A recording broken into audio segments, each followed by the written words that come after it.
নমস্কার, আমি অ্যাস্ট্রোলজার মনীষা শাস্ত্রী বলছি।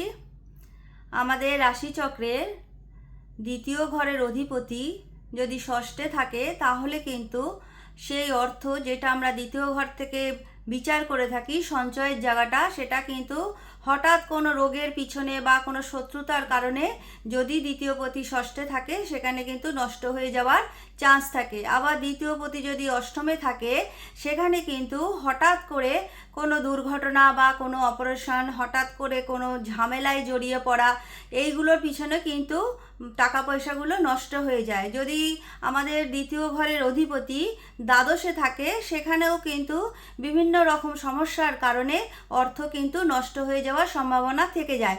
তাহলে দ্বিতীয় পতি যদি ষষ্ঠ, অষ্টম, দ্বাদশে থাকে, তারপরে দ্বিতীয় পতি যদি অশুভ নক্ষত্রে থাকে সেখানে কিন্তু যে সঞ্চয়ের জায়গাটা থাকে সেখানে কিন্তু সঞ্চয়ের জায়গাটা কিন্তু নষ্ট হয়ে যায়।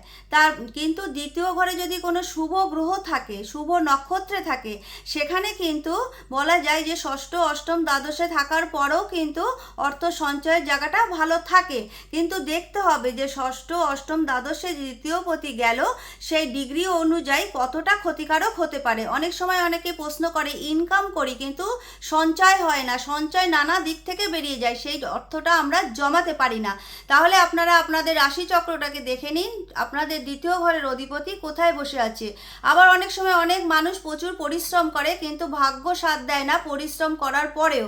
সেখানে দেখতে হবে নবম ঘরের অধিপতি যদি নিচস্থ হয়ে যায়, পাপ গ্রহ দ্বারা পীড়িত হয়ে যায়, অশুভ নক্ষত্রে থাকে, তাহলেও কিন্তু নিচস্থ থাকে, তাহলেও কিন্তু সহজে ভাগ্য সাথ দিতে চায় না।